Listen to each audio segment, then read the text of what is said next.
Sí, de acuerdo, de acuerdo. Iniciemos con el FLISOL 2021, dando la bienvenida a todos los alumnos, a los compañeros de la academia, y pues que disfruten este evento que con mucho cariño se lleva a cabo. El maestro Ángel José Ortiz Loyo es el organizador de cada año. Siempre lo hace con ese gusto, con ese amor hacia lo que es software libre. Entonces, sean todos cordialmente bienvenidos. Iniciamos. Buenos días, soy la maestra Lucía Ugarte y me honra mucho presentar a nuestro compañero que cada año se esfuerza por apoyarnos con este evento, el cual enriquece a toda nuestra academia con ese conocimiento, con ese entusiasmo que nos inyecta para hacer este evento, al maestro Ángel Ortiz Loyo, quien nos va a impartir la conferencia Diversidad en Distribuciones GNU Linux. Maestro, por favor, presente su trayectoria para que nuestros estudiantes, y lo dudo, ¿verdad?, que todavía no lo conozcan, y la gente que se está integrando a esta conferencia lo conozcan un poco más. Gracias. Aprovechen, chicos.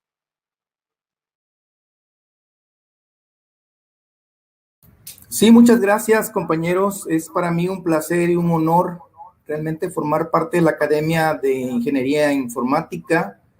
Desde el inicio en el tecnológico he dado todo lo que es posible sobre el software libre. Gracias al conocimiento que adquirí saliendo de la carrera, no me he guardado nada. He querido compartirlo con todos ustedes y con todos mis alumnos. Y ustedes que me apoyan para seguir con esta idea del software libre, pues es maravillosa la oportunidad de estar aquí en internet, y gracias a todos por escucharme. Bueno, mi nombre es Ángel José Ortiz Loyo, soy docente del Tecnológico de tiempo completo, actualmente en casa por lo del COVID, ya vacunado. Me he dedicado la mayor parte de mi vida dando clases, cursos y desarrollando también tecnología en algunas empresas. Tuve la oportunidad de hacerlo, por lo cual me orienté mucho al desarrollo de aplicaciones, tanto propietarias como libres. Entonces, actualmente tengo esa posibilidad de conocer los dos entornos y decirle cómo trabajarlos y cómo poder coexistir. Bien lo decía la maestra Lucy, voy a dar la plática de diversidad de distribuciones Linux. En un momentito más voy a dar el inicio, así que pues con su permiso, no sé si hay alguna otra intervención. Cedo la palabra para que podamos comenzar con la ponencia.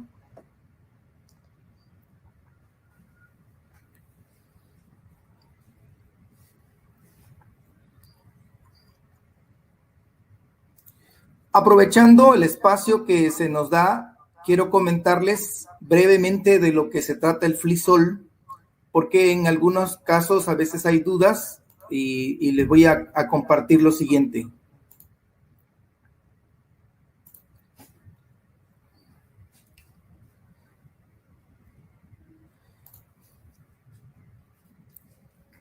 Bueno, la historia del FLISOL surge como una iniciativa de la comunidad colombiana de software libre llamada Colibrí, que organizaba un evento muy similar a lo que era el FLISOL, pero a un nivel local allá en Colombia, desde el 2003.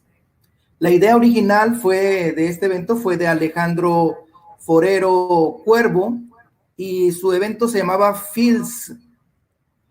Conforme fue pasando el tiempo, él decidió que en el 2004 iba a realizar un evento similar a lo que es el FLISOL, pero iba a invitar a algunos países latinoamericanos, ¿no? Fue mejorando la idea y comenzó a trabajarlo, y ahora se llama Festival Latinoamericano de Instalación de Software Libre. Entonces, este festival se realiza cada año desde el 2005 y desde el 2008 se adoptó su realización el cuarto sábado de abril de cada año. En este evento es el más grande de Latinoamérica para la distribución o la difusión del software libre y está dirigido para todo público en general. Pueden ser alumnos, pueden ser profesionistas, podrían ser obreros, podrían ser ejecutivos. No hay límite, puede ser cualquier persona que quiera participar con el FliSol. Esa es la idea, la historia básicamente de cómo surge FliSol. ¿Sí? Y ahora lo tenemos en el 2021. Entonces iniciaré con mi ponencia, si me lo permiten, maestras, o tengan alguna pregunta. Y la diversidad de las distribuciones de software libre, en este caso de GNU Linux, se van a tocar los siguientes puntos. Primero, ¿qué es una distribución? Las versiones de las distribuciones, las arquitecturas y los paquetes de instalación. Las distribuciones, que también le conocemos como distros, no son más que una versión personalizada del kernel de Linux. Linux es un kernel que fue desarrollado por Linus Torvalds Benedict en 1999, lo liberó, pero la mayoría de los hackers como de aquella época y también empresas que pudieron utilizar este kernel, pudieron hacer modificaciones en él y generar nuevas versiones a lo que se le llamaban distribuciones. Algunas personas lo llaman como sabores de Linux, ¿no? Pero en sí, una distribución es un conjunto de aplicaciones de software específicas para trabajar en una computadora o en algún dispositivo electrónico. Las distribuciones están orientadas tanto a los usuarios como a los equipos. Por ejemplo, si tú eres un programador, hay una distribución que tiene todas las aplicaciones para hacer programas, ya sea aplicaciones web, aplicaciones de escritorio o aplicaciones móviles. Si eres a lo mejor DJ, también hay una distribución de Linux con todas las situaciones multimedias, aplicaciones para streaming que puedes utilizar y poder manejar muy fácilmente. Entonces, respecto a esto de las distribuciones, actualmente existen más de 600 distribuciones de Linux. Esta información la podemos consultar directamente en lwn.net Distribution. Es una página que se dedica a estar monitoreando todas las distribuciones que se registran para poder llevar un conteo de cuántas distribuciones hay en todo el mundo. Ahora, ¿por qué existen tantas distribuciones, no? Hay muchas distribuciones por la condición de que el código libre que tiene Linux. Esto permite que cualquier persona que tenga los conocimientos técnicos pueda adaptar, modificar y ampliar una distribución base. Las distribuciones iniciales con las que conocíamos a Linux en su inicio, por ejemplo, en mi caso, me tocó conocer a Red Hat. Fue la primera distribución con la que yo me topé en mi vida de estudiante, ¿sí? Entonces, hay una serie de distribuciones, hay muchísimas ya, pero que entre todas estas, las principales, que han sido, le llamamos legendarias, han permitido que se desarrollen otras. Ahora, hay un ranking de uso de estas distribuciones. Aquí los muestro en un orden, las más populares, porque hay muchas, ya les comentaba, son más de 600. Pero aquí de las más populares, por ejemplo, tenemos MX Linux con 1270 accesos al mes de esta distribución. De ahí continúa la de 1065, que es Linux Mint, De ahí continúa Manjaro con 1014, y así van bajando las demás distribuciones, pero que no dejan de ser utilizadas, ¿no? Hay muchas otras distribuciones disponibles, pero que estas son de las más populares y de las que más recurre la gente para usarlas. Estas son de las descargas que se hacen al mes. O sea, este número del ranking se refiere a cuánto tiempo o cuántas veces se ha descargado esta distribución en un mes. Entonces, es un número bastante considerable. Esta información la pueden consultar también en distrowatch.com. Ahí le puse la dirección en la parte superior de esta gráfica, por si quieren consultar todas las demás distribuciones y las puedan tener ahí en la mano y conozcan otros nombres de distribuciones y las quieran probar. Bueno, de las distribuciones de Linux, les hablaba yo de las legendarias, que hablamos de Debian, Red Hat, Slackware, y una de las últimas que se crearon fue Arch Linux y SUSE. De las tres primeras que menciono, que es Debian, Red Hat y Slackware, ellas tienen un sistema de trabajo diferente, pero el manejo de los paquetes va dependiendo de cada distribución. Cada programador lo desarrolla diferente, pero tiene su formato específico. Por ejemplo, Debian utiliza los paquetes extensión .deb, de Red Hat los .rpm, Slackware los .tgz, actualmente son los txz, y así las demás distribuciones. Estas son de las tres principales. Entonces aquí nos quedamos con que las tres legendarias será Debian, Red Hat y Slackware. Esta es pregunta de examen, chicos, por ahí anótenlo.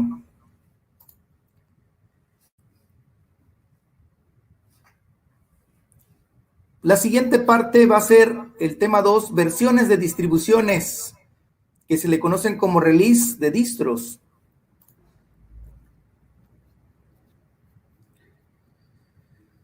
Las versiones de Linux las vamos a poder encontrar disponibles en dos vertientes, lo que es las versiones numéricas y las versiones de estabilidad.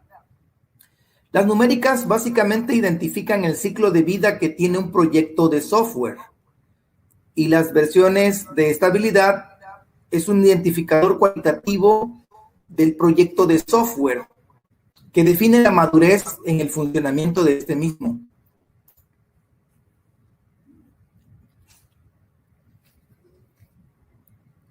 Probablemente esto ya lo han visto cuando ven una distribución de Linux o algún otro programa de software libre, donde ven una versión y tiene 3 números. Y se han preguntado, ¿y eso qué es? ¿Para qué? ¿Por qué tiene tantos números? La primera, que es la X, corresponde a la versión mayor del paquete. La Y corresponde a la versión menor, y la Z corresponde a la entrega que se han hecho en los cambios, ¿no? Algo importante aquí que mencionar es que los números, si son pares, indica que es una distribución o un paquete estable.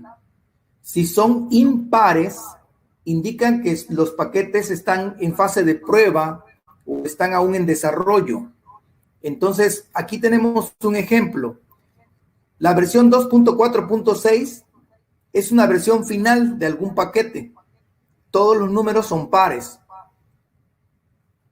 A diferencia de la versión 1.3.3. Esa es una versión de prueba. Es un ejemplo que les pongo para que identifiquen cuando se trata de una versión estable o inestable.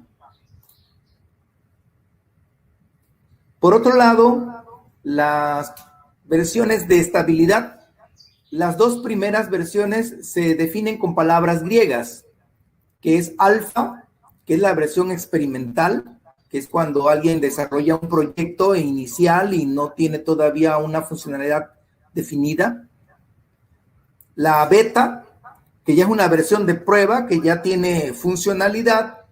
pero que aún tiene algunos errores.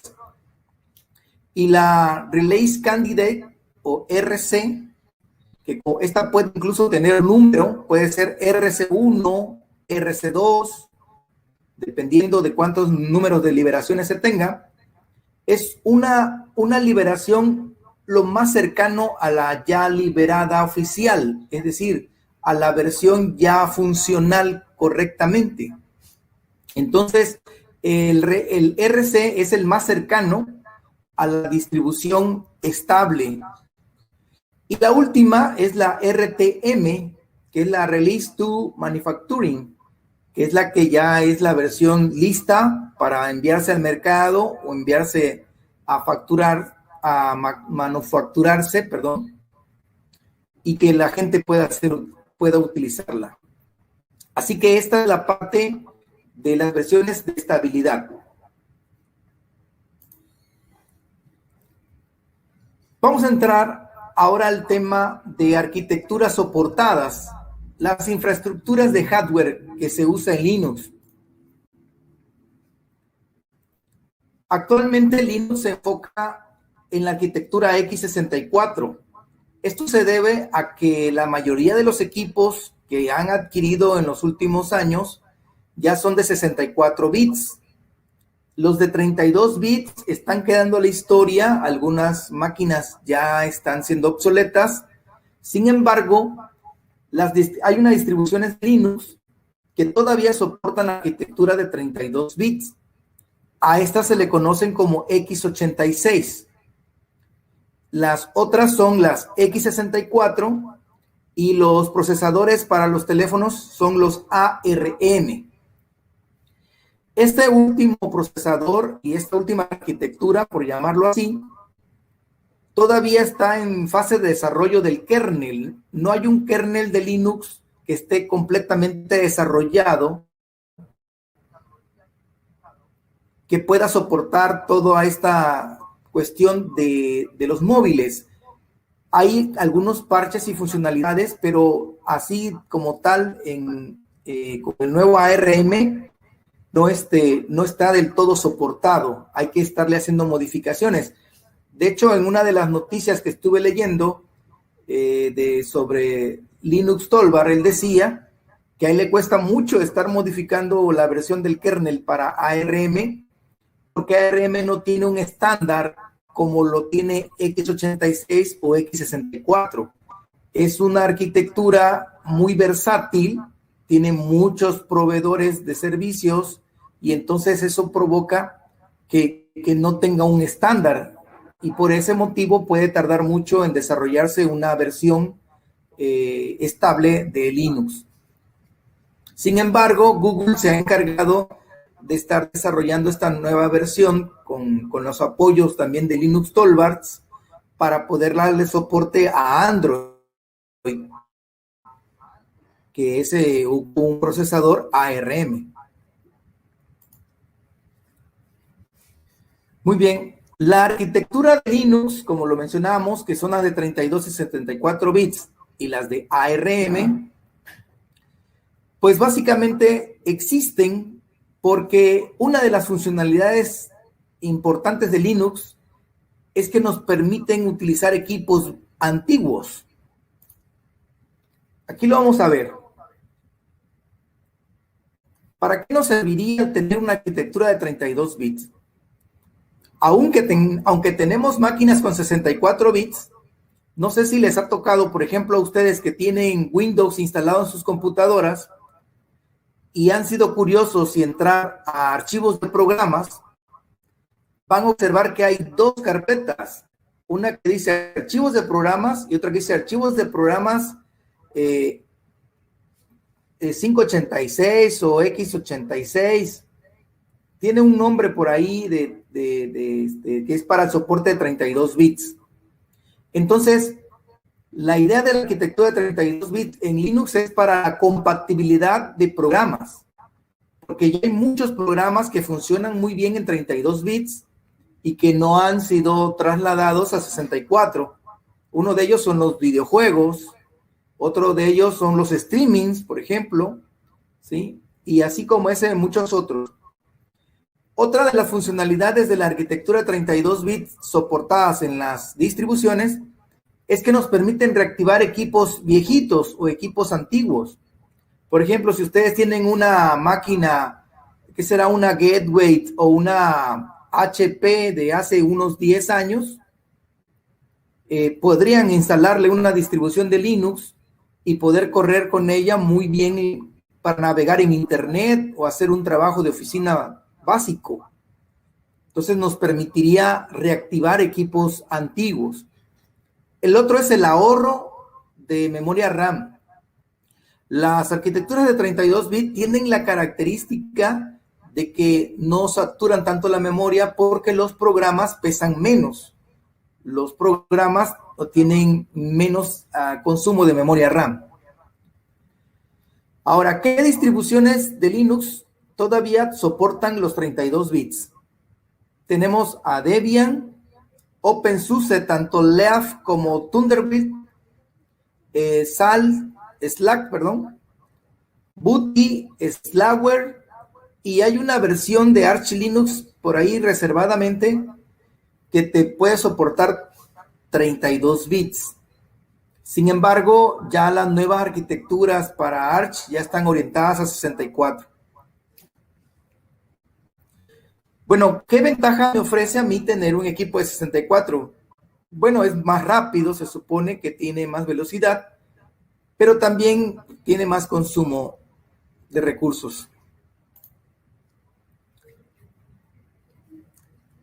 El siguiente punto es el paquete de instalación, los formatos de paquetes que cada distro usa.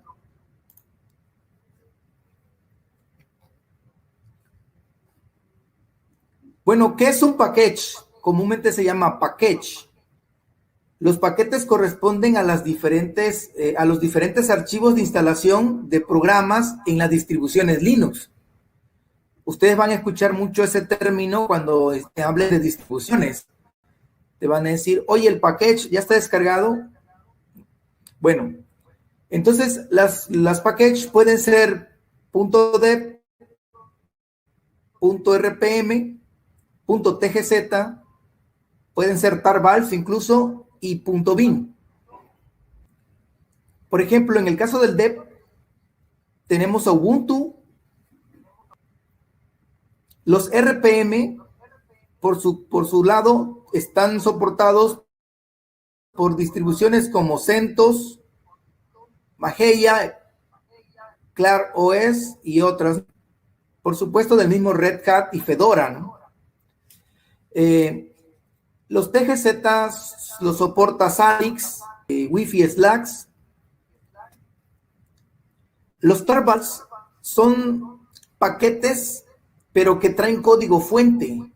Esa es otra característica de las distribuciones de Linux. Ustedes pueden descargar un tarbal donde viene todo el código fuente de un programa.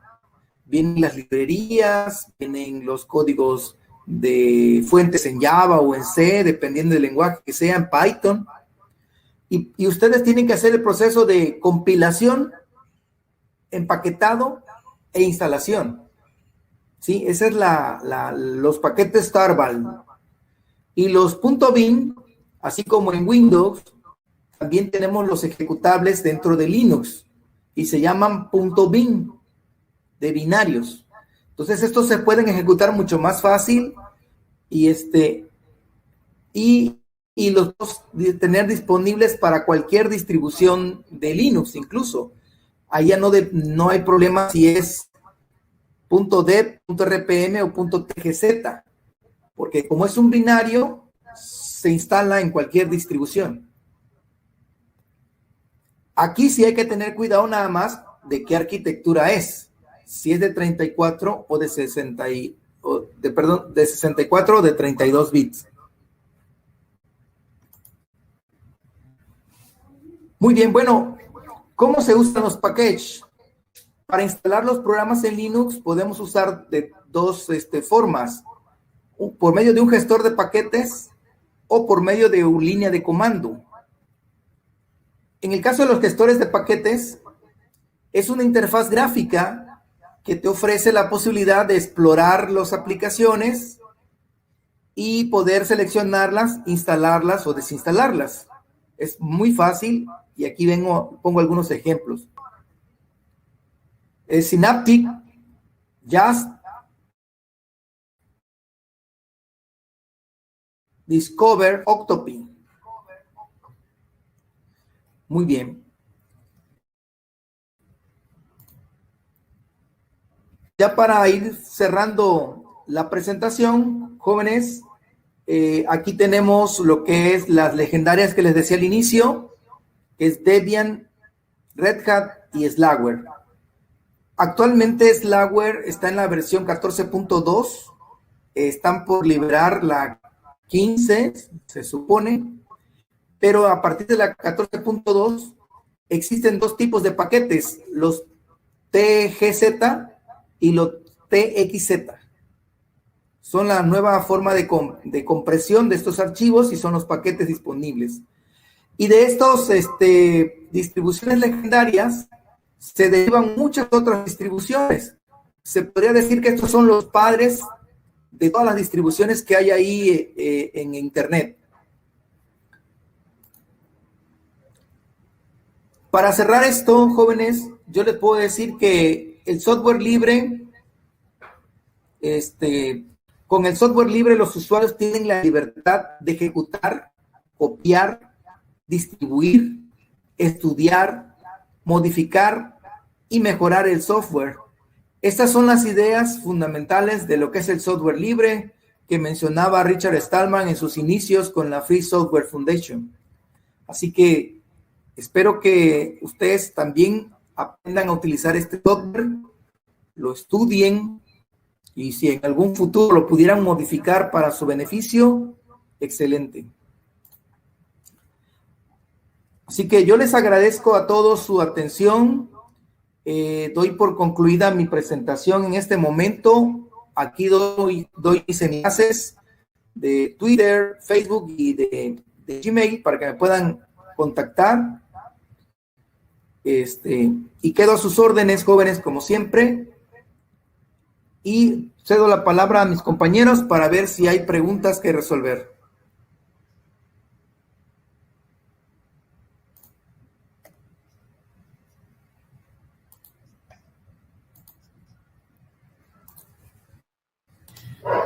Buenos días, maestro Loyo. Gracias, muy interesante su conferencia. Ya saben que la maestra Lucía Ugarte y su servidora estamos atendiendo el chat con los alumnos para que estos nos manifiesten, le puedan expresar las preguntas o dudas que tienen. Sí, gracias.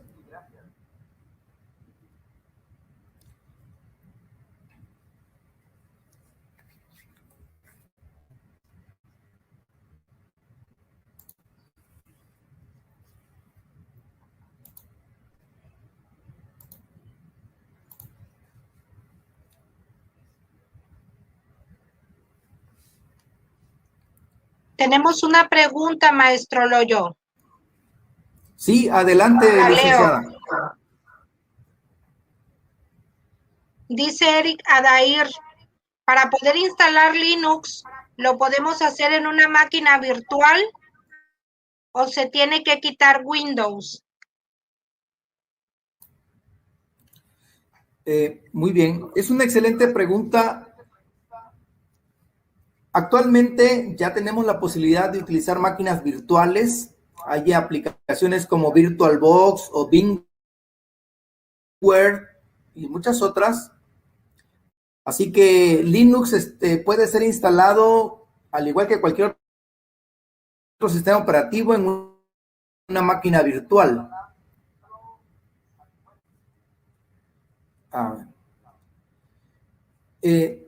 No es necesario quitar Windows. De hecho, si se instalara directamente en la computadora, podríamos hacer que se configurara con el GRUB, que es el arrancador de Linux, y hacer un menú en donde tú puedas elegir si quieres bootear con Windows o con Linux. Tener los dos sistemas dentro de tu computadora y seleccionar con qué sistema quieres arrancar. ¿Qué ventajas ofrece el tenerlo instalado en sí en la máquina? Te da la posibilidad de que realmente explotes el hardware. Puedes seleccionar tu cámara, tus dispositivos de sonido correctamente. En cambio, virtual no se puede hacer eso porque los drivers están virtualizados precisamente y entonces no trabaja directamente como en el hardware, sino que hay un emulador entre el hardware y el virtualizador. Esa es la respuesta que te puedo dar, mi estimado Eric. Y entonces se puede hacer de las dos maneras sin quitar Windows. Perdón. Maestro Loyo, tenemos otra pregunta. Nos dice la alumna Brisa Hernández si las distribuciones tienen alguna dificultad de uso para un usuario común. Ok. Bueno, todas las distribuciones tienen un nivel de complejidad que no puede ser omitido. O sea, tampoco podemos decir que hay distribuciones que son muy fáciles, ¿no? Sin embargo, sí es más fácil que Windows. Pero la mayoría de los usuarios de Internet, por ejemplo, ya se han encargado de desarrollar manuales. Hay en Internet mucha información para poder instalar alguna distribución, incluso videotutoriales. Entonces, eso es la otra parte del software libre, que hay mucha información en donde ustedes pueden consultarla. Anteriormente, ustedes escribían en Internet Linux y aparecían 2, 3 hojitas nada más de información. Ahorita escriban ustedes Linux o cómo instalar Linux y les salen miles de páginas. Entonces, considero que dificultad para instalar alguna distribución no es menos que Windows, ¿no? Incluso para instalar algún programa en Windows a veces genera problemas. Pero en Linux tienes las herramientas de información en Internet. Así que, pues, no hay excusa. Gracias, maestro. La siguiente pregunta.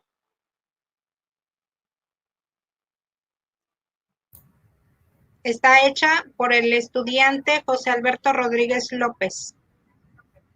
Y dice, José Alberto, ¿en qué área podemos ocupar Linux? Bueno, sí, José Alberto. De veras que, por cierto, te equivocaste en tu segundo correo, te faltó 2001, le pusiste 200 y me lo retachó. Bueno, para José Alberto, ¿en qué área se aplica Linux? En todas las áreas disponibles donde haya tecnología, en la educación, en la medicina, en el deporte, en la salud, en la música, en todas las áreas yo creo que Linux tiene cabida porque estamos con redes sociales, está Facebook que es de software libre. Vámonos a la música en YouTube, es de software libre, está soportado con Linux. En la parte de la educación hay muchas herramientas de tecnología libre, así que considero que casi la mayoría de las áreas están aplicándose. En las últimas publicaciones que hicimos en el iGlu, se lanzó un dispositivo a Marte con Linux para explorar la superficie de Marte. Entonces, imagínense el alcance que pueda tener este sistema, ¿no? Y se preguntarán por qué motivo. Bueno, resulta que se hicieron las pruebas de un sistema Windows y un sistema Linux, y cuando se ponía las cuestiones de las temperaturas altas o bajas, en el caso de Windows generaba muchas fallas. Esto es real. Yo posteriormente les puedo dar el link de donde leí esta información, y por ese motivo la NASA misma decidió de usar Microsoft Windows y ahora usa Linux. Entonces, el mismo Pentágono usa máquinas con Linux por la seguridad, por la versatilidad y principalmente por la estabilidad que tiene este kernel. Entonces, cuando se ponen a prueba estos dos sistemas, resulta que tiene más rendimiento Linux que otros kernels. Sabemos que hay un kernel, como lo dice la historia, más poderoso de todos, el kernel de Unix, y algunos que usan Mac van a decir, sí, ese es el kernel de Mac, de Macintosh. Pero no los quiero desilusionar, pero en sí es un BSD que está basado en un kernel C de Unix, pero tiene funcionalidades muy similares a las de Linux. Actualmente Linux tiene más potencialidad en áreas de ciencia y tecnología. Muy bien, maestro. Siguiente pregunta que nos hace el estudiante Cristian Alberto Ramírez Rodríguez. Al momento de instalar Linux, ¿hay posibilidades de que se quede a medias o se instale de manera incorrecta y deje de funcionar la PC? Muy bien, claro, definitivamente, cuando cualquier sistema, ya sea Windows, Linux, Mac, cualquiera que queda incompleto, no va a funcionar. Si lo instalas mal o tienes alguna falla, por supuesto que no cargaría el sistema. Es muy común que en el caso de Linux, en muchas ocasiones no instalen algo que se llama Group, que es el arrancador de Linux. Sin embargo, hay algunos trucos para poder acceder al sistema que está instalado. Pero si tú estás instalándolo y de repente se va la energía eléctrica o se va el internet y no se descargan los paquetes completos o se descargan corruptos, no se va a instalar bien y no funcionaría el equipo. Eso pasaría en cualquier sistema, no únicamente en Linux.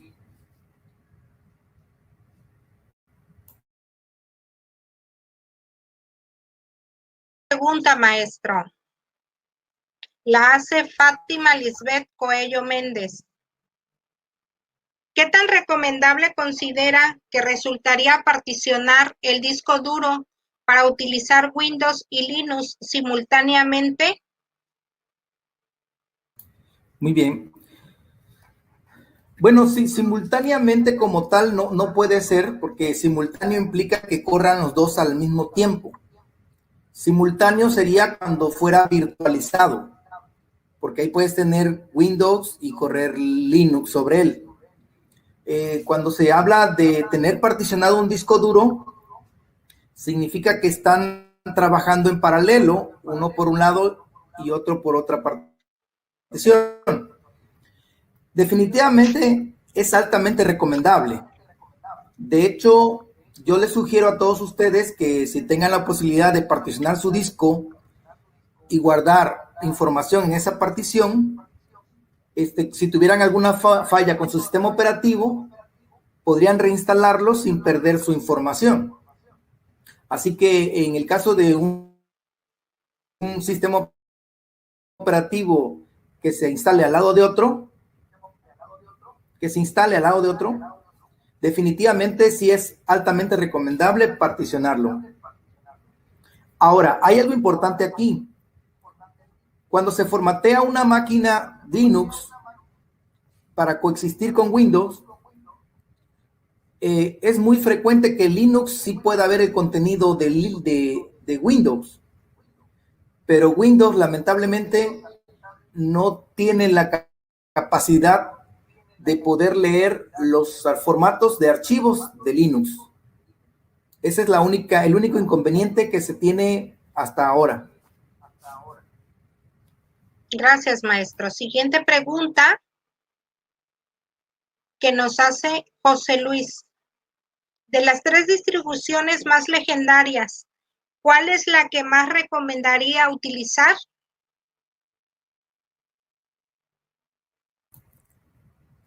Muy bien. Bueno, pues va a depender, por ejemplo, si son principiantes en Linux y apenas van a agarrarle sabor a la instalación,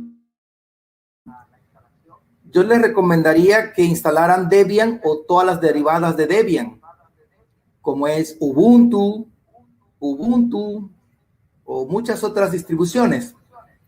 Si ya quieren probar algo más maduro, más rudo, sería Slackware, ¿sí?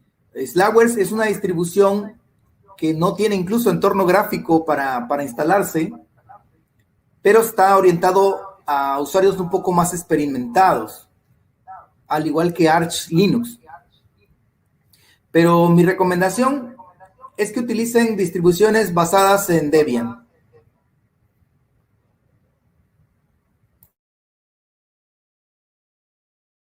Gracias, maestro. Hay otra pregunta que me parece que usted ya contestó, pero la leo para que usted sepa. ¿Cuáles son las distribuciones de Linux que nos recomienda para principiantes? Para principiantes, ok. Esa pregunta nos las hace Geraldi Santos. Muy bien.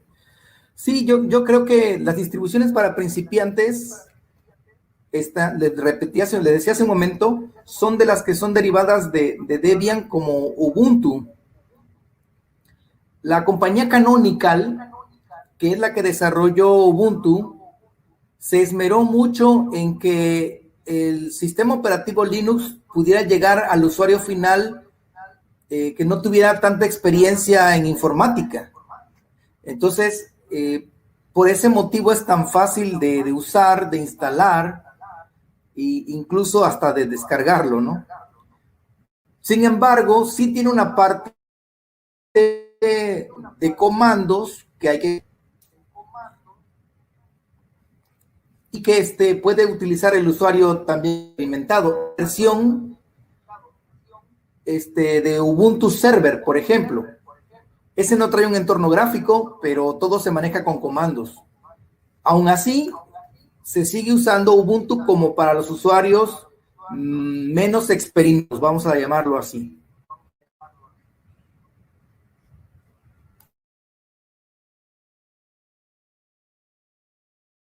Por el momento, maestro, ya no tenemos más preguntas. Muy bien. Muchas gracias, jóvenes. Pues yo le agradezco a todos los chicos que hicieron sus preguntas. Aún así, vamos a hacer un preámbulo en este momento. La siguiente ponencia, quería comentarlo, Lucy, si me lo permites.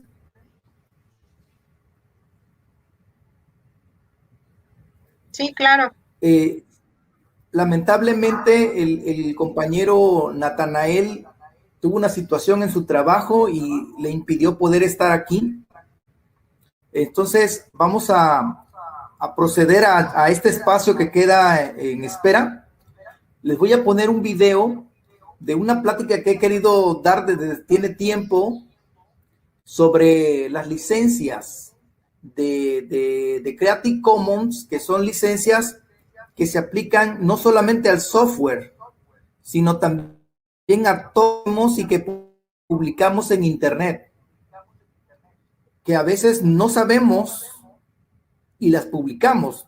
Alguien toma una fotografía y hay una persona que sale en la fotografía y tú le tienes que pedir el permiso de que vas a publicar esa fotografía con su imagen, porque podría demandarte. Entonces, hay una licencia Creative Commons que permite regular estas situaciones. Así que, compañeros, yo voy a poner este video para que los chicos lo puedan ver, puedan tomar nota, y es como parte intermedia en lo que se inicia con la plática de Clayton, nuestro compañero de allá de Brasil. ¿Les parece, compañeros? Adelante, maestro. Bien, perfecto.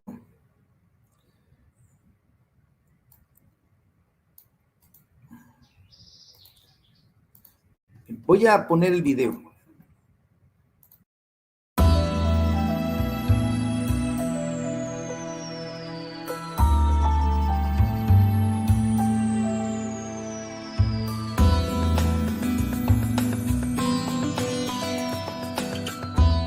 Estamos aquí ahora para un tema que es, yo creo que muy interesante para todos, que es justo qué podemos y qué no podemos compartir en Internet. ¿Vale la pena respaldar nuestra información, nuestras fotografías, los productos que generemos? Y bueno, para todo esto hay toda una serie de regulaciones y una muy conocida, o para algunos no tanto, es Creative Commons. Y justamente estoy con León Felipe Sánchez, que él es correpresentante legal de Creative Commons en México. Y nos va a explicar cómo funcionan las licencias Creative Commons para que las puedan utilizar. Gracias, León. Gracias a ti, Jorge. Bueno, pues mira, las licencias de Creative Commons son una manera en la que los creadores pueden etiquetar su contenido para decirle a la gente qué es lo que puede hacer y qué es lo que no puede hacer con ellas, pero además bajo qué condiciones, ¿no? Entonces, por ejemplo, si tú tienes una fotografía que quieres compartir con la gente, puedes decirle, bueno, a ver, mira, yo te permito que utilices mi fotografía, pero te pido que por favor reconozcas que yo soy el fotógrafo, que no la utilices con fines comerciales, okay, y que no la modifiques, ¿no? Porque me gustó tanto mi fotografía, que es mi obra maestra, entonces no quiero que la modifiquen, pero siéntanse libres de imprimirla, colgarla en su casa, lo que ustedes quieran, siempre y cuando respeten estas tres condiciones, ¿no? Y esto, de alguna manera, es importante resaltar que no protege la obra. O sea, lo que dice la licencia Creative Commons es cómo puedes utilizar la obra y bajo qué condiciones, pero no es una protección para la obra. La protección de la obra te la da la ley. Quisiera irme entonces un par de pasos para atrás. Sí. Tomamos una foto. En el momento en que yo tomo la foto, ¿estoy protegido? ¿Mi obra está protegida? En el momento en que tú tomas la foto y la foto queda plasmada, ya sea en tu rollo, si es que eres medio hipster y todavía usas rollos fotográficos, o en la memoria digital de tu cámara, en ese momento la ley en México te dice que ya está protegida tu obra. No necesitas ir a registrarla, no necesitas ponerle ninguna leyenda de copyright. O sea, desde el momento que tú la fijas en un soporte material, la ley ya te concede derechos sobre esa obra. Eso estaríamos hablando que entonces es una protección intelectual. Sí, totalmente. Y sería mi copyright. Exactamente. ¿Sí? Exactamente. Fíjate, también es importante marcar la diferencia entre el sistema de copyright y el sistema de derecho de autor. Tenemos la ventaja y la desventaja de estar muy cerca de Estados Unidos, y entonces de repente tendemos a pensar que lo que aplica en Estados Unidos aplica en México, y esto no es necesariamente cierto. En Estados Unidos tienen el sistema de copyright. En México tenemos el sistema de derecho de autor, como se tiene en toda Europa también, en toda América Latina, y bueno, de hecho el sistema de copyright se tiene básicamente nada más en los países que tienen una tradición jurídica anglosajona, o sea, digamos los países del Commonwealth como Gran Bretaña, Australia, Nueva Zelanda, Estados Unidos, etcétera, ¿no? Ellos tienen esa tradición jurídica, y si bien tenemos principios rectores similares, también hay cuestiones que nos hacen ser muy diferentes del sistema. Mira, creo que la meta de Creative Commons la puedes dividir en dos. Una es la de devolverle al autor o al creador esa facultad que tiene de decidir sobre su obra, ¿no? O sea, él es el único que puede decir: mi obra está bajo una licencia Creative Commons y quiero que sea una licencia de este tipo, que ahorita si quieres platicamos sobre ellas también. Y el otro objetivo es darle certeza al usuario de la obra. ¿Por qué? Porque hoy vivimos en un mundo en el que pues vemos algo y pum, lo compartimos, lo pineamos, lo retuiteamos, etcétera, ¿no? Y bueno, eso en sí no tendría detrás aparentemente una intención de infringir el derecho de nadie. Sin embargo, técnicamente puede ser que sí estés infringiendo el derecho del autor de la obra. Entonces, el principio que subyace a la licencia Creative Commons es justamente decir, bueno, a ver, no nos convirtamos en unos infractores consuetudinarios de la norma, sino convirtámonos en gente que somos creativa, pero que además queremos que nuestra creación sea difundida de forma legal, ¿no? Entonces, con eso tienes las dos capas de los principios de la licencia Creative Commons. Darles herramienta a los creadores para que puedan etiquetar su contenido y pueda ser difundido, y por otro lado darle esa certeza al usuario de que lo que está utilizando lo está utilizando bajo ciertas normas legales que lo libran de una infracción. Que creo que para un usuario es importantísimo justo esta parte, ¿no? Porque si tú sabes bajo qué licencia está, qué es lo que puedes hacer con una obra, pues en ese momento tú tienes una protección para ti. Si no, te pueden reclamar tus derechos y te puede salir muy caro, ¿no? O sea, puesto en otras palabras sería, yo me robo la foto, la pongo en mi sitio web, el autor de esa foto me puede demandar Totalmente. por haber puesto eso, y te sale mucho más barato pagarte un stop que afrontar una demanda, ¿no? Absolutamente, y bueno, lo que logras con una licencia Creative Commons en ambos casos es, por ejemplo, si tú eres un artista emergente o un artista que ya no vive de la explotación de su obra, puedes darte el lujo de decir, bueno, a ver, si eres emergente, quiero que me conozcan, difundan mi obra. Si eres un artista sumamente exitoso que ya no vive de la explotación de su obra, entonces puedes decir, le doy este legado a mi público para que pueda compartir mis obras. Y como usuario, logras ese otro cabito suelto, ¿no? Claro. Logras atar ese cabo suelto que es, no tengo que utilizar una obra de manera ilegal para poder cumplir mi objetivo. Puedo recurrir a contenidos que son 100% legales, que no me cuestan y que me dan la certeza de que no va a venir alguien a demandarme. Y aquí una parte muy importante, o sea, si tú manejas bien todos estos modelos, enriqueces tu producto, tu obra, ¿no? Absolutamente, sí. Entonces, creo que en la educación es algo que también se da mucho, ¿no? O sea, alguien genera un contenido, ese contenido te lo mandan a ti, tú tomas una parte de ese contenido, reenvías y poco a poco se va enriqueciendo, ¿no? Siempre que se vayan respetando todos los derechos y bueno, tienes un mayor alcance, ¿no? Así es, porque también, vaya, dentro de la filosofía de Creative Commons está el no tener que construir de cero, ¿no? O sea, partimos de la base de que no hay nada nuevo bajo el sol y que todo lo que nosotros construimos lo estamos construyendo sobre algo que alguien ya había creado antes que nosotros, Claro. ¿no? Entonces, en ese sentido, lo que intentamos es respetar el derecho del creador previo, pero también generar algo a partir de eso sin tener que empezar de cero y aprovechar ese conocimiento colectivo para generar riqueza. Claro, eso es muy importante. Ahora, yo creo que aquí a la gente le va a interesar mucho que nos ayudes a explicarnos justamente cómo funcionan las licencias de Creative Commons, cuáles son las diferentes licencias que hay, en específico porque creo que en la medida que ellos conozcan cada una de las licencias van a saber cómo presentar su obra y cómo utilizar la obra, ¿no? Entonces, si pudiéramos empezar con cuáles son estas licencias que hay. Mira, las licencias de Creative Commons se forman a partir de 4 elementos, ¿no? El primer elemento es el reconocimiento de la autoría, ¿no? Que nosotros lo identificamos como by, ¿no? Okay. Por las siglas en inglés. El segundo elemento es si quieres permitir que tu obra se utilice con fines comerciales o no, y que nosotros lo identificamos con un simbolito de moneda tachado, ¿no? Que es no comercial. Luego el tercer elemento es si quieres permitir que haya obras derivadas o no de tu obra, es decir, por ejemplo, si tú haces un libro, si quieres que alguien haga un guión para una película, ¿no? Eso sería una obra derivada. Y el cuarto elemento es si quieres, una vez que permitiste hacer obras derivadas, que esa obra que alguien más creó a partir de la tuya esté necesariamente licenciada bajo una licencia Creative Commons. Entonces, a partir de esos 4 elementos, haces una combinación que te da 6 licencias. Okay. ¿Sí? Entonces, la primera, que es la de reconocimiento, lo único que te pide es que tú reconozcas la autoría de quien creó la obra. Perfecto. Mientras hagas eso, puedes Tú tomas mi reproducirla, fotografía y puedes- dices, la tomó Jorge, ahí estoy Exactamente. haciendo un buy. Exactamente. O sea, yo digo, la tomó Jorge y puedo, obviamente, como una buena práctica, citar la fuente, decir, la puedes encontrar en tal lugar y se encuentra bajo esta licencia Creative Commons. Que ese es otro punto importante, aprovecho para decirlo, ¿no? O sea, el citar la fuente. Muchas veces no se hace, lo vemos mucho en los blogs, se utilizan fotografías, pero valdría la pena que siempre pongan la referencia al autor. No, y olvídate de los blogs, o sea, en medios como periódicos, sitios web de cadenas de televisión, etcétera, ¿cuántas veces no te encuentras con una foto que el pie de foto dice foto especial? Ah, ok. ¿No? Sí. Pues de especial no tiene nada, lo que pasa es que los cuates no están reconociendo la autoría ni refiriendo a la fuente, ¿no?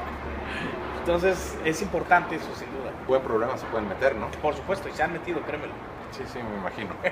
Bueno, la segunda La segunda. licencia es la licencia de reconocimiento y no comercial. Reconocimiento no comercial significa que tú puedes utilizar mi obra siempre y cuando reconozcas que yo soy el autor y que no la utilices con fines comerciales. ¿Sí? Perfecto. De ahí estás en... Te pregunto, yo tengo un sitio web de mi empresa, necesito, no sé, hacer una descripción y requiero de una fotografía. Tomo una fotografía, te doy tu reconocimiento. ¿Eso me lo consideras uso comercial por ponerlo en mi sitio web para ilustrar a lo mejor alguna información? Mira, el debate está abierto todavía. O sea, es una discusión que se ha tenido incluso al interior de la comunidad de Creative Commons. Y definir el uso comercial no es fácil, porque hay quien considera que el simple hecho de poner una fotografía en un blog que tenga AdSense de Google ya te está generando algún tipo de ingreso y por lo tanto se podría considerar como un uso comercial. Hay quien piensa que eso no es un uso comercial porque no estás explotando directamente la fotografía, es decir, no estás poniéndote a imprimir copias de la fotografía y a venderlas como si fueran postales, ¿no? O sea, ahí hay una diferencia de criterios que creo que es importante y bueno, sí, o sea, efectivamente es un debate abierto. Desde mi punto de vista, si tú lo estás utilizando para ilustrar el sitio de tu empresa, a mí me parecería que sí es un uso comercial. Finalmente estás de alguna manera generando una imagen hacia tu empresa cuyo objeto es mercantil, ¿no? De acuerdo. Entonces, ahí me parece que sí podría haber un uso comercial. Ok, perfecto. Muy bien. Luego, la tercera licencia es cuando tú dices, quiero que me reconozcas la autoría, es decir, la de atribución, quiero que no la utilices con fines comerciales y que no produzcas obras derivadas. ¿Sí? Estos tres elementos. Digamos que esta es la licencia más restrictiva dentro del espectro de licencias de Creative Commons. Esta tercera licencia es la más restrictiva porque lo único que te permite es prácticamente reproducir y comunicar públicamente la obra, pero no puedes utilizarla con fines comerciales, evidentemente. Siempre vas a tener que reconocer la autoría del creador y no te permite hacer obras derivadas. Un ejemplo de obra derivada. Si tú tienes una fotografía que quieres utilizar para ilustrar algún documento y resulta que, bueno, pues la fotografía tiene por ahí a lo mejor algún elemento que no te gustó mucho para la ilustración y entonces haces un crop de la fotografía. Eso ya es una obra derivada porque ya no estás respetando la obra íntegramente ya la como transformaste. exactamente, ¿no? Entonces, eso es un ejemplo no solo muy fácil de entender, creo yo, sino muy común en la práctica, ¿no? O sea, métele 2 filtros de Photoshop o métele... Córtale aquí, exacto, borra esta persona. ¿no? Métele blanco y negro o sepia o lo que quieras. Eso ya es alterar la obra y entonces ya es una obra derivada. De acuerdo. ¿No? Entonces, esta licencia no te permitiría ni siquiera hacer eso, ¿no? Okay. La cuarta licencia es la licencia de atribución no comercial y compartir igual. ¿Qué significa el compartir igual? Significa que cuando tú utilizas este tipo de licencia, autorizas a que hagan obras derivadas de tu obra, pero les pides como condición para que puedan utilizar tu obra, que la obra que ellos generen también esté licenciada bajo una licencia Creative Commons exactamente igual, ¿no? Okay. Entonces tendría que ser una licencia de atribución no comercial y compartir igual, ¿sí? La quinta licencia... Siguiendo con el ejemplo de la fotografía, antes de entrar a la quinta, ¿cuál sería el proceso en el caso de la fotografía? Y digo la fotografía porque creo que es como muy que claro, hemos estado ¿no? usando como guía. Sí, exacto. En el caso de atribución no comercial y compartir igual, si tú lo trasladas al ejemplo de la fotografía que hemos estado utilizando, quiere decir que yo podría tomar una foto tuya y ahí sí aplicarle filtros, hacerle un crop, a lo mejor hacer un collage, alguna cuestión similar, y podría estar utilizándolo, o la estaría utilizando de forma legal, pero yo me obligaría como parte de los términos de la licencia para poder utilizar tu obra a que esa fotografía, digamos, editada, alterada o sumada a un colectivo de otras fotografías, también tendría que estar bajo una licencia de atribución no comercial y compartir igual. Ese es un yo creo que esto es muy bueno, ¿no? Porque estás obligando y también estás formando al mismo tiempo, ¿no? O sea, yo te la presto, estas son las condiciones, oye, haz lo mismo, ¿no? Así es. Y bueno, pues esto lo que tiene por objeto es un poquito trasladar la filosofía del software libre, de hacer que permanezcan abiertas las obras, a este otro campo de Creative Commons, de las obras, digamos, que no tienen que ver con software, sino ya con otro tipo de creaciones, ¿no? Perfecto. Luego la Quinta licencia es la de atribución y compartir igual, a secas, ¿no? Y en este caso retomamos el tema de la fotografía, ¿no? O sea, aquí igual puedes hacer el collage, puedes hacer lo que quieras. Aquí lo puedes incluso utilizar con fines comerciales. Ok. ¿Sí? Esta sería la primera de las que hemos mencionado que nos permite hacer uso de comerciales. Así es, te permiten hacer usos comerciales. Entonces, aquí sí te permite hacer usos comerciales, pero igualmente te obligas a que la obra que tú estás produciendo quede bajo la propia Creative licencia, Commons, ¿no? Entonces, ahí se equilibra también un poco. Y la sexta licencia sería la de atribución y no derivadas. Aquí puedes utilizar la obra mientras reconozcas la autoría del creador y no la modifiques, pero te permite utilizar comercialmente la obra, ¿no? Entonces ahí sí podrías tú tomar la fotografía, ponerte a imprimir pósters o ponerte a imprimir postales, utilizarla para tu sitio web, y mientras reconozcas la autoría y no la modifiques, estás dentro de los términos que la licencia te está autorizando el uso. En realidad, pues con todo esto tienes una gama muy amplia y te puedes mover de mil maneras, ¿no? Tanto para el autor es bueno como para el que está haciendo el uso. Creo que tiene un montón de alternativas para jugar con los diferentes elementos. Y quisiera decirte también, esto, bueno, tomamos ahorita el ejemplo de la fotografía, pero esto te aplica a un video, a un libro. Así es. Creo que hay algunos prácticamente temas de ciencia, prácticamente a cualquier tipo de obra. Digo prácticamente porque, por ejemplo, a lo mejor si tienes una escultura, pues no es tan fácil llegar y decir voy a hacer la misma escultura, aunque ahora con la impresión 3D eso podría cambiar, claro, ¿no? Ahora sí podrías generar un modelo de impresión 3D de una escultura y hacer la réplica suponiendo que la escultura estuviera bajo una licencia Creative Commons, ¿no? Claro. Entonces sí, vamos evolucionando en eso. Y bueno, puedes encontrar muchísimas obras bajo este tipo de licencias. Un solo repositorio como Flickr tiene más de 350 millones de fotografías que están bajo licencia Creative Commons. Con ese volumen seguro encuentras algo de acuerdo a las necesidades que tienes y además respetas al autor, ¿no? Exactamente, que al final ese es, yo creo, el fin último de las licencias Creative Commons. El respetar el derecho de autor y regresarle al autor esa facultad de decisión sobre su propia obra. Claro, y yo creo que, digo, es muy fácil tomar fotos, pero yo les diría a todos, ¿no? El día que tomen tu foto, ¿en realidad te gustaría que tu foto estuviera en un periódico? ¿Te gustaría encontrarte tu foto en un lugar donde tú no lo permitiste? Y yo creo que pues tenemos que partir desde cómo nos gustaría que nos trataran a nosotros. Absolutamente. Y de esa misma manera tratas al autor, ¿no? Absolutamente. Y bueno, darle el valor que merece cada obra, ¿no? O sea, si alguien creó algo a partir de su esfuerzo intelectual, creativo, etcétera, pues reconocer que eso tiene un valor. Claro. Y que no necesariamente va ligado a lo monetario, pero que tiene un valor, y ese valor pues se lo da el propio creador, ¿no? Y también otra cosa muy importante, creo yo, es no confundir los términos de libre contra gratuito, ¿no? O sea, una cosa es que la obra pueda ser libre en cuanto a su uso, pero no necesariamente va a ser gratuita. Entonces también ahí es un concepto que tiende a confundirse muy fácilmente. ¿Cómo le podríamos desmenuzar un poquito más esa diferencia entre libre y gratuito a la gente? Mira, libre implica que el autor te está dando la facilidad para que puedas hacer ciertas acciones con la obra que por ley no podrías hacer a menos que tengas la autorización. Pero a cambio de eso puede ser que te esté pidiendo un pago, ¿no? Okay. O sea, por ejemplo, si lo llevamos al terreno del software, cuando tú tienes una distribución de Linux, es un software que es libre y que te permite utilizarlo incluso con fines comerciales. Esto quiere decir que tú podrías quemar copias de cualquier distribución de Linux y ponértelas a vender en el metro a 10 pesos y es perfectamente legal porque la licencia te lo permite. Perfecto. ¿No? Sin embargo, si tú tomas, por ejemplo, una distribución de Linux, de las versiones que son de pago, y no haces ese pago y además te pones a distribuirlo, entonces estarías violando efectivamente los términos de la licencia. Claro.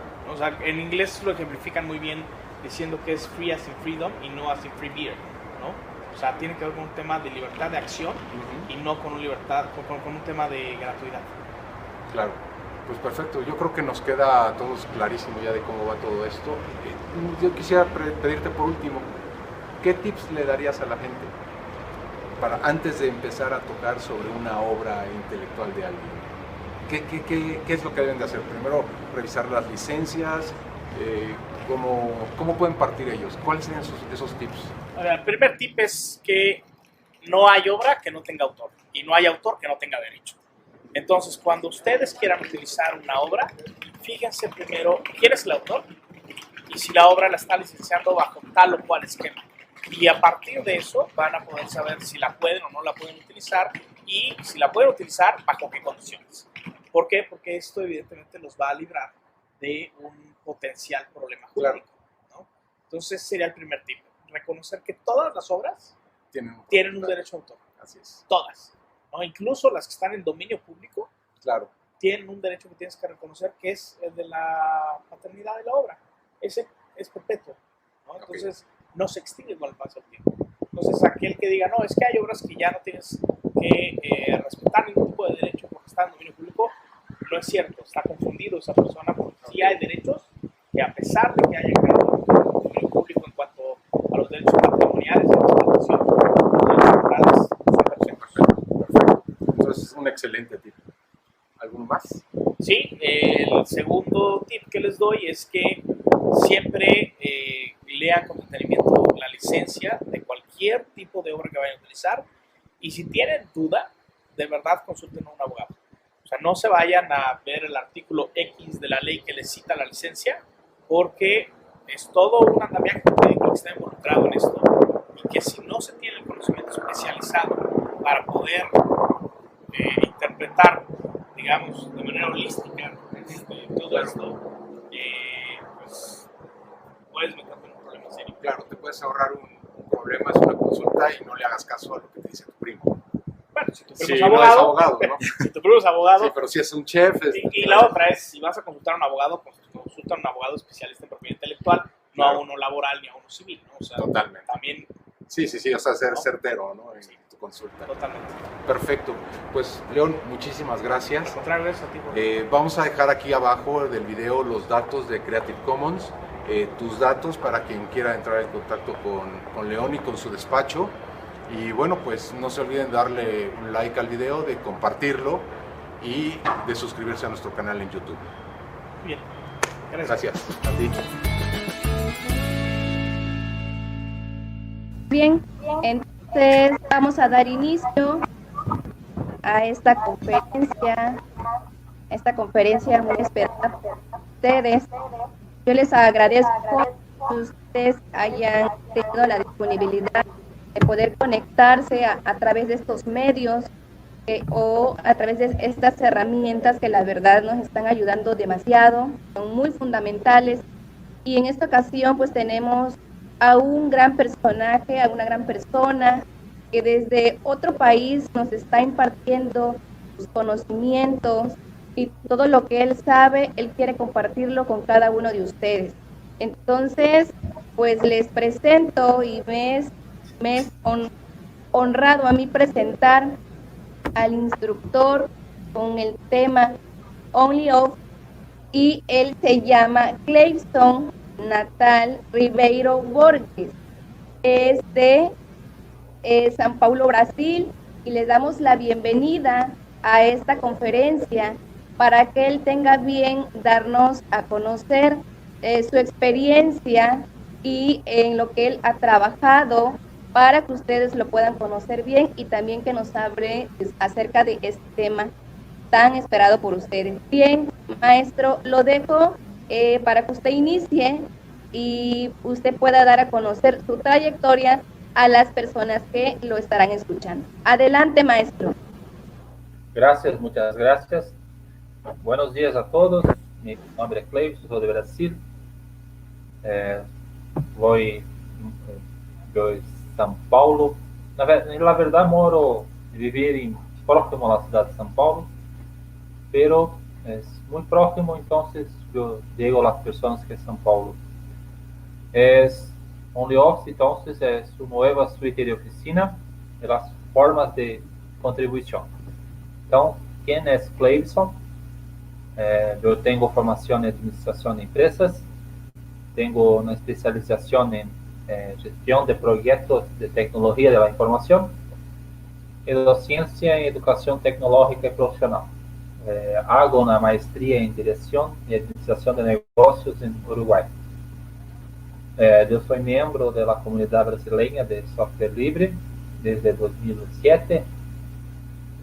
Yo creé un libro electrónico llamado LibreOffice para principiantes, que Brasil no tendría algo parecido, ¿no? Y yo trabajé también como organización y haciendo charlas en todo Brasil, hablando de software libre.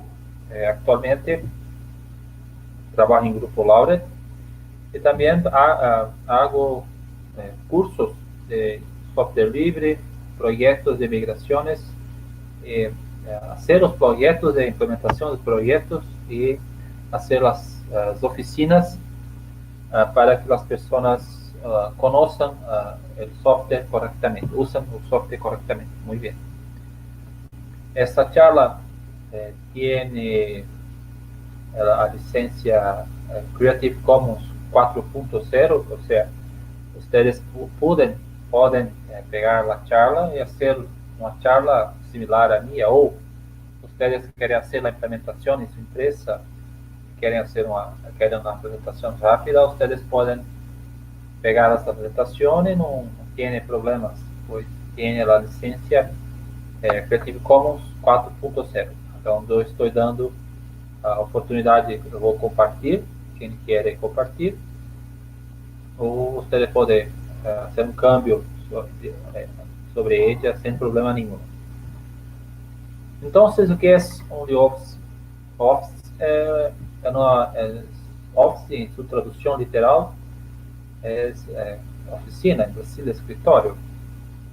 Office, então, é um conjunto de vários aplicativos, vários softwares para fazer rotinas de oficina. Ou seja, eu posso criar documentos, memorandos, ofícios, usar hojas de cálculo, fazer apresentações comerciais. Hojas de cálculo eu faço um promédio de vendas, enfim. OnlyOffice, então, é criado em Riga, na Letônia. Letônia, para hacer localización en el mapa, es un país de la antigua Unión Soviética, es vecino de Rusia, es vecino de Polonia, es vecino de Estonia y Lituania. Ello es desarrollado en HTML, JavaScript y C++. También tiene PHP, pero las tres lenguajes principales son esas. Como fue hablado, tiene hojas de cálculo, procesadores de apresentaciones de diapositivas. Esa es la versión community. Tiene la versión empresarial, que tiene gestión de proyectos, tiene CRM, correo electrónico. Entonces, muchas empresas, cuando a gente hace planejamiento de migración, quieren un soporte de la empresa que hace desarrollo de software. Por ejemplo, Debian. Debian es un Linux que es mantenido por la comunidad Debian. Tiene muchos voluntarios, muchas personas que hacen eso, pero no es una empresa. Mozilla Foundation, por ejemplo, ella crea el Firefox, no es una empresa, pero es una fundación. Entonces, muchas personas, muchas empresas quieren soporte profesional o quieren una versión enterprise. Entonces, tiene acá gestión de proyectos, CRM, correo electrónico y el soporte caso necesite. Tiene actualmente 25 idiomas, entonces, portugués de Brasil, español, chino, inglés, francés, italiano, las principales lenguas del mundo.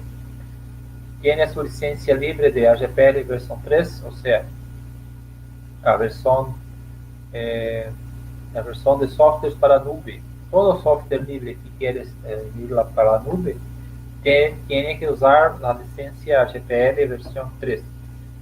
Eu tenho um software que é desktop para computadora e de repente eu quero colocar em uma nuvem, eu tenho que usar a licença, essa licença.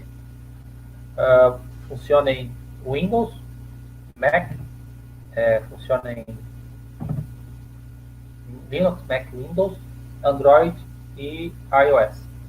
Ou seja, então eu posso fazer a instalação em minha servidora de minha empresa, ou também eu posso usar a opção de autoinstalação, que o Office também tem.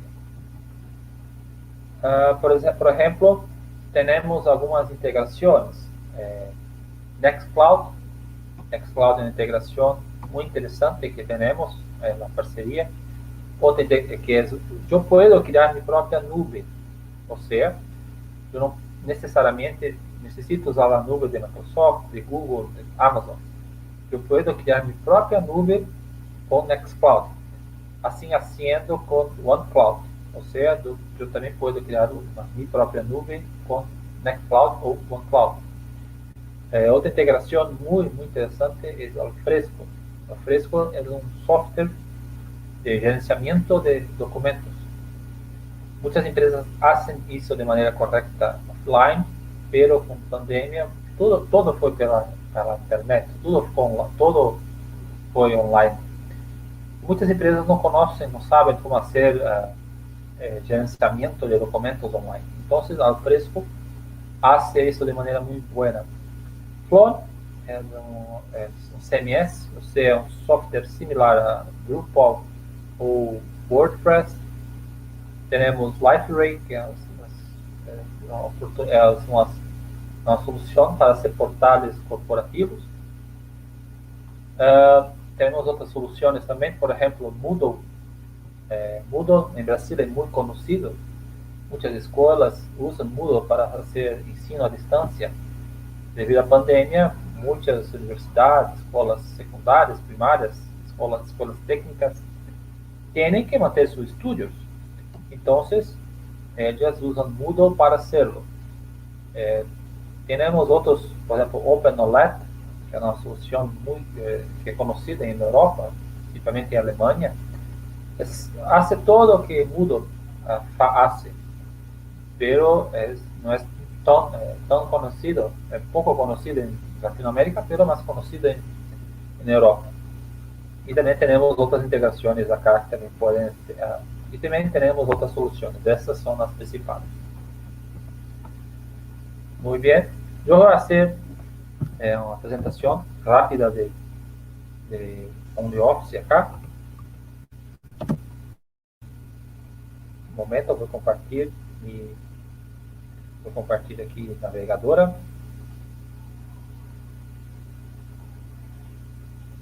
Vou compartilhar minha navegadora, tela inteira. Perfeito. Muito bem. Acá então. Então, vou colocar em castelhano. Momento. Acá. Então, onlyoffice.com. Ou seja, então, dirige tua oficina privativa com OnlyOffice. Então, nós temos nuvem gratuita para startups. OnlyOffice tem uma parceria com startups. Caso algum de vocês tenha startup, pretende criar uma startup, procure o Office, que tem uma parceria muito interessante. Soluções para pymes, uso doméstico, desenvolvedores, provedores de hosting, education, organizações sem fins de lucro, preços, características. Eu vou ter OnlyOffice. Então, app de escritório para móvel, móvel e escritório. Então, nós temos acá Windows, Mac, Windows 7, 8 e 10 e Mac, as versões 10, 11, 10, 12 e também temos para Linux, Debian, Ubuntu, Red Hat, Fedora, CentOS e os paquetes NET Flatpak. Otros Linux también tenemos integración, o sea, ellos no vienen con otra solución a no ser que OnlyOffice, en escuelas Linux, Spire, Spark Linux, Linux FX. Otro recurso que yo voy a mirar también es la nube. Por ejemplo, personal.onlyoffice.com. Yo puedo hacer, yo voy a pegar la hoja de cálculo que ya está ahí creada. Yo puedo editar online, hacer upload, ou criar minhas próprias criação acá, documentos, hojas de cálculo. Eu posso fazer a edição acá, colocar acesso online. Eu posso fazer só leitura, comentário, negar acesso. Eu posso fazer incorporação em outros documentos, por exemplo, em um sítio web de alguma universidade, de alguma empresa. Hacer compartir em Twitter, Facebook, ou depois não quero mais, cerro. Então, é permitido fazer edição de várias pessoas ao mesmo tempo. Também, rapidamente, tenho acá a solução que eu tenho uma hospedagem gratuita acá, que é Webo. Fiz a instalação só para mostrar para vocês como é possível fazer a. Ou seja, então, eu tenho instalado o Nextcloud e tenho a integração com a nuvem, então, Nextcloud com OnlyOffice. Por exemplo, eu tenho um documento aqui, que, por exemplo, vou abrir com OnlyOffice.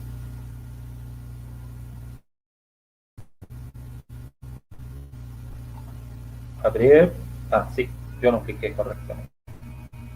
Então, está carregando aqui.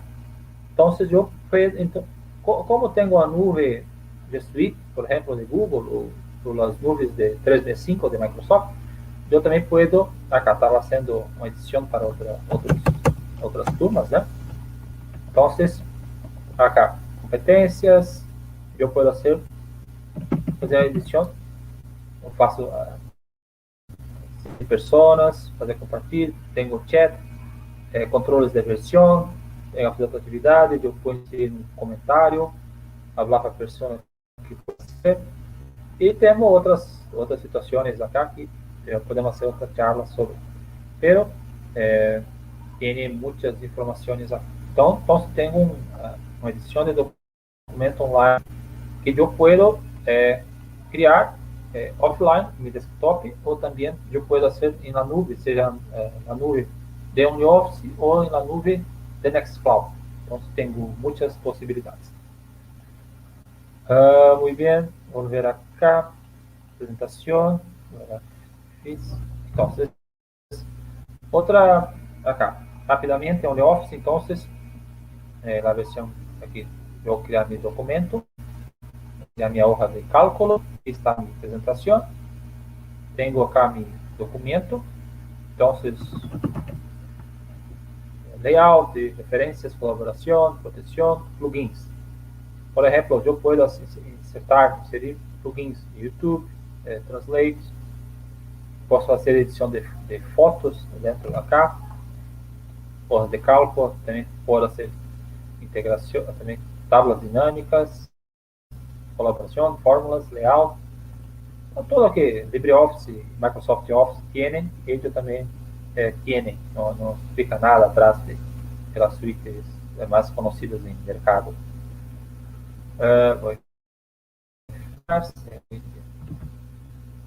Outra coisa aqui para falar, então, por exemplo, as formas de fazer contribuição, ou seja, como eu posso contribuir.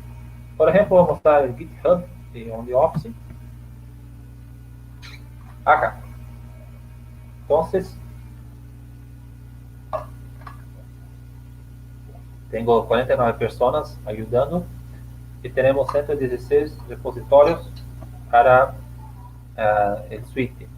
Então, temos acá Web Apps, App Server, Document Builder, acá as pessoas que fazem a contribuição, Server, Plugin Monthly, que é um plugin para ser bibliografias, ou seja, você está fazendo o trabalho de conclusão de curso de sua universidade, o de su escuela técnica, usted puede gerenciar todas las situaciones académicas con Mendeley, Zotero y EasyDB.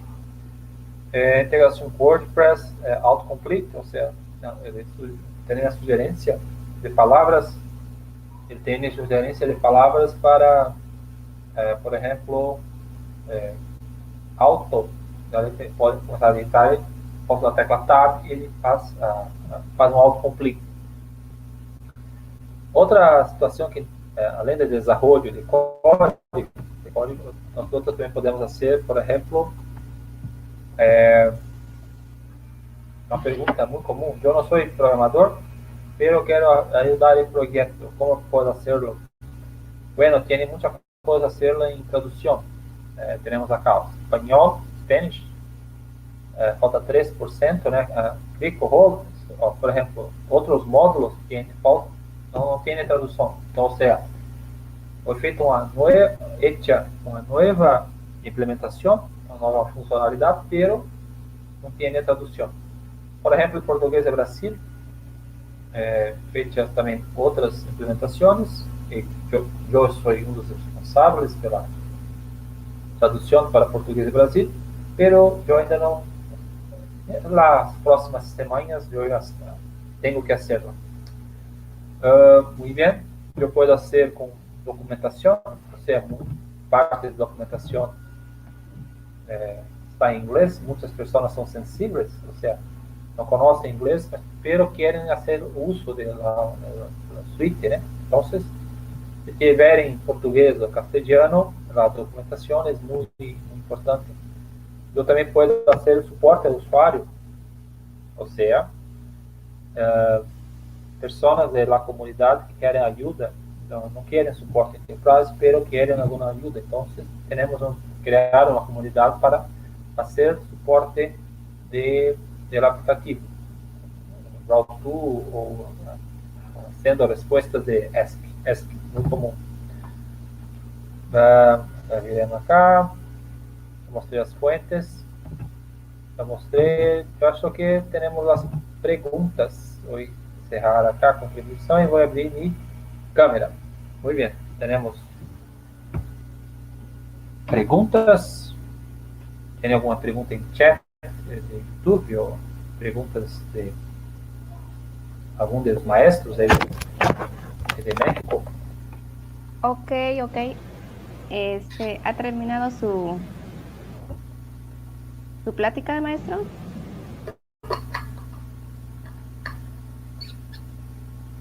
Eu falei sobre a suite, fiz algumas demonstrações e na hora das perguntas, algumas pessoas têm dúvidas de Ok, aquí hay un alumno de nombre Antonio Concha y pregunta en el chat, ¿dónde podemos descargar el software? Cierto.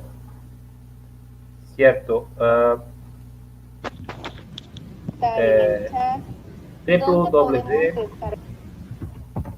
www.onlyoffice.com é o sítio oficial. Eu coloquei em chat aqui, digite-se. Depois vocês podem colocar em YouTube. Na nube de OnlyOffice, você pode criar sua conta sem custos. personal.onlyoffice.com. Então, www.onlyoffice.com para móvel ou para computadora. Se quer usar diretamente a nube, você personal.onlyoffice.com. Vocês podem usar diretamente em la nube. Daí você pode também fazer a integração na nube de computadora com a nube de smartphone, né? Então você tem acá instalação, né? Não vai. Deixa eu ver. Não. Deixa eu conhecer um pouco. Deixa eu ver, virar. Então tenho acá OnlyOffice hecha a instalação que eu posso fazer edição em smartphone e em computadora, não há problemas. Então, está acá os sítios que você pode bajar la solución sin problemas ninguno.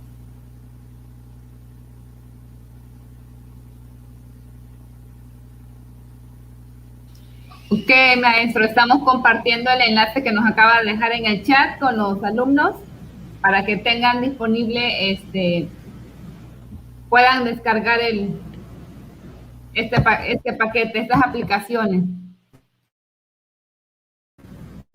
Tengan disponible.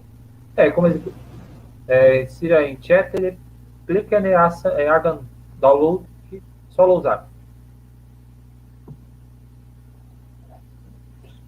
Ok, surge también por acá otra pregunta y ¿qué software recomiendan para usar en la nube?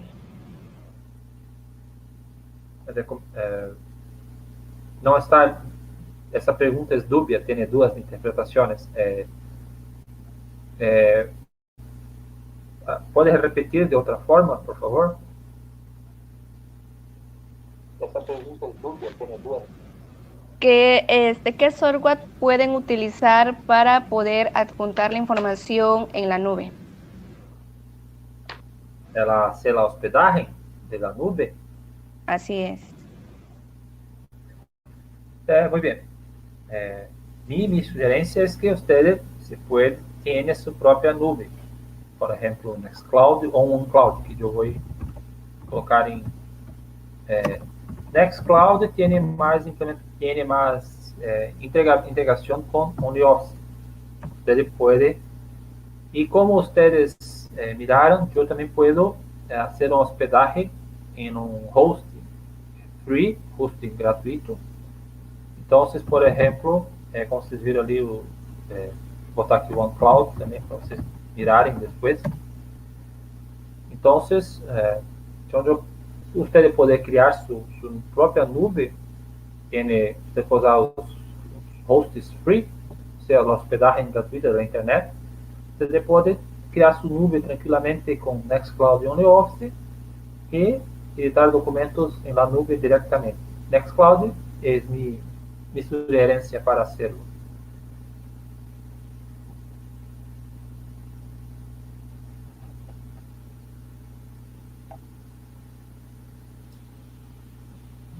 Gracias, maestro. Otra pregunta que realizan es si existen diferentes licencias para OnlyOffice.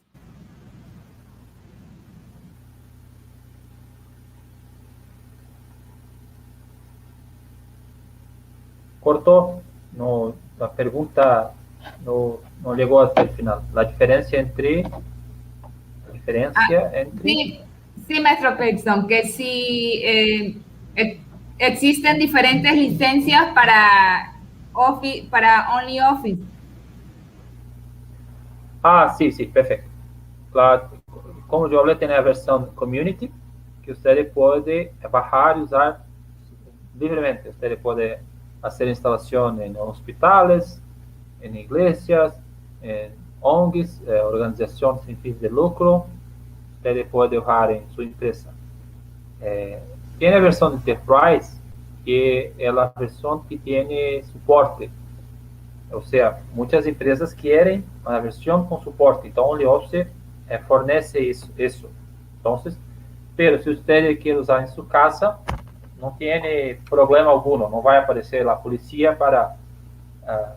por ejemplo, en Brasil es muy común a Microsoft hacer visitas a las empresas para verla si ela tiene Office o Windows originales. Yo no sé si en México acontece eso, pero en Brasil es muy común acontecer de Microsoft bater: hola, ¿todo bien? Yo soy de Microsoft y yo quiero verlo si usted tiene softwares originales de Microsoft. Es muy común, no sé si en México tiene eso. Si usted bajando la versión de OnlyOffice, no va a acontecerlo nada, porque la licencia dice que usted puede bajar y usar para cualquier finalidad. Ahora, si usted quiere soporte, quiere más recursos, usted puede tener la versión Enterprise, no tiene. Ahora, si usted quiere una nube, entra en personal.onlyoffice.com y usa también la nube. O si usted quiera crear su propia nube, usted tiene que entrar en Nextcloud o OneCloud y hace la instalación de su propia nube sin problemas ninguno.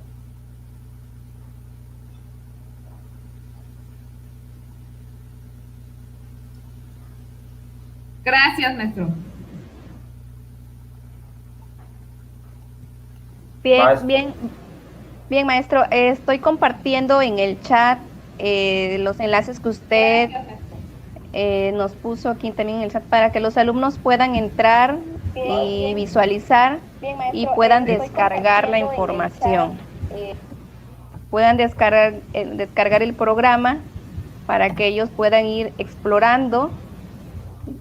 La verdad que es una herramienta muy interesante, está muy detallada, hay que experimentarla y hay que explorarla con más detalle, pero sí es una herramienta especialmente para oficina y la verdad que sí ayudaría muchísimo. ¿Alguna otra pregunta, maestra Jocelyn? Sí, maestro Clayton. Sí. Si nos puede comentar acerca de las ventajas o las diferencias que hay de la versión de Enterprise, la versión empresarial de OnlyOffice. La versión Enterprise no tiene muy diferencias. Ela tiene más, por ejemplo, tiene un CRM que hace integración, o sea, un tema que hace gerenciamiento de clientes.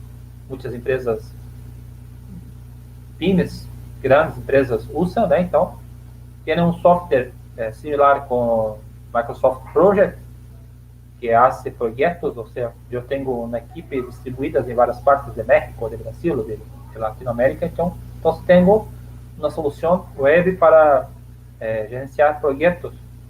E também tenho a possibilidade de e-mail corporativo, ou seja, eu puedo tem um e-mail corporativo, onde o Office pode hacerlo. Se você não tem e-mail corporativo, pode criá-lo.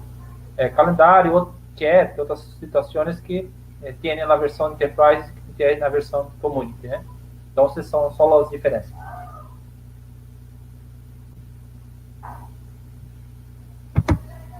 Gracias, maestro.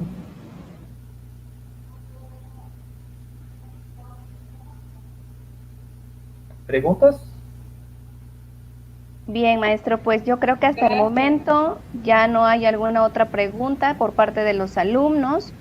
Maestra Erika, perdón, la interrumpo. Nos preguntan acerca del costo que tiene la versión empresarial. Bueno, en parte de los alumnos. Ok. Perfecto. El costo depende del tamaño de la organización, cuántos usuarios tienen, y también la cuestión de la moneda, ¿no? Perfecto. Entonces, por ejemplo, tiene o Office 365, a solução da Microsoft, ella cobra por, paga um plano anual e cobra por usuários, por pessoas. O Office é um planejamento parecido. Por exemplo, o OnlyOffice tem para organizações sem fins lucrativos, algumas escolas que ella não tem custo, tem todas as soluções, não tem custo. Tem alguns requisitos, mas não tem custo. Startups, empresas que estão começando agora, ella também tem soluções sem custos, da versão empresarial sem custos. Então, para a empresa começar suas atividades, ella dá um investimento de algumas soluções sem custo para essas empresas, essas startups que estão começando agora.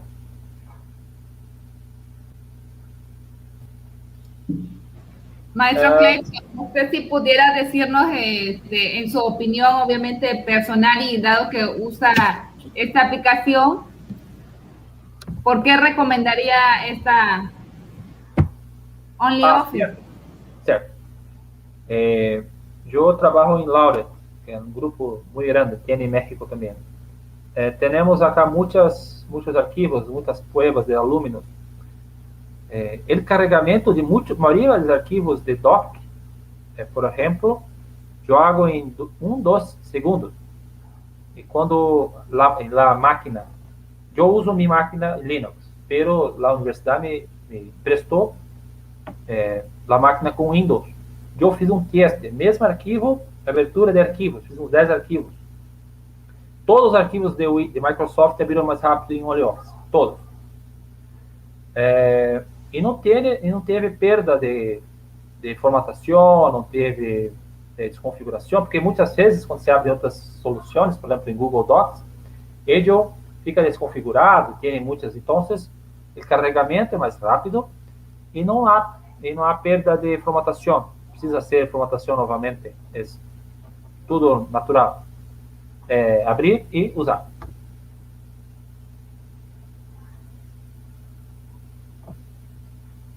Gracias. Abrir y usar. Bien, maestra Jocelyn, al parecer ya no hay más preguntas, ¿verdad? Mis contactos, entonces, los alumnos quieren hablar conmigo después, entonces, mi Telegram, Bien, maestra Jocelyn, al parecer mi ya no email. hay más preguntas, ¿verdad? Ok. Si usted nos acaba de proporcionar en el chat sus contactos, también les estoy compartiendo a los alumnos, ya se los hice llegar, para que si tienen ellos alguna duda, si quieren contactarse con usted, muy independiente del día de hoy, pues lo pueden hacer con toda la confianza. Sí. Para que si tienen ellos alguna duda, si quieren contactarse con usted. Entonces, yo voy a Colombia. Ahora tengo a charla. Ok. Bueno, entonces vamos a finalizar esta transmisión y ante todo darle las gracias, maestro Cleibson, la verdad, por su valiosa participación, por su valioso tiempo, por habernos dado esta oportunidad de tener esa motivación y compartir con nuestros alumnos de Acayucan, Veracruz, México, por tener esa disponibilidad y aportar parte de usted un conocimiento importante. Nosotros tenemos un reconocimiento especial para usted que posteriormente les haremos llegar, pero ahorita se lo voy a leer para que usted lo escuche y después le vamos a hacer llegar. Bien, dice: Festival Latinoamericano de Instalación de Software Libre.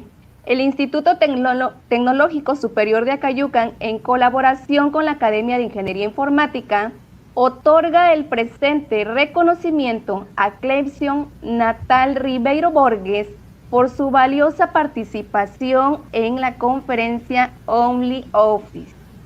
Atentamente, el doctor Nefi David Pava Chipol, director general del Instituto Tecnológico Superior de Acayucan. Bien, entonces le haremos llegar posteriormente su reconocimiento por su valiosa participación. La verdad que nos sentimos muy orgullosos y muy contentos de que usted nos haya compartido parte de su conocimiento. Créeme que es una herramienta muy importante y lo tomaremos en cuenta porque la verdad sí nos será de mucha utilidad, ya que nosotros pues utilizamos información y muchas cosas. La verdad que sí nos va a servir muchísimo. La verdad le agradezco, maestra Jocelyn, algunas palabras para el instructor, para el maestro.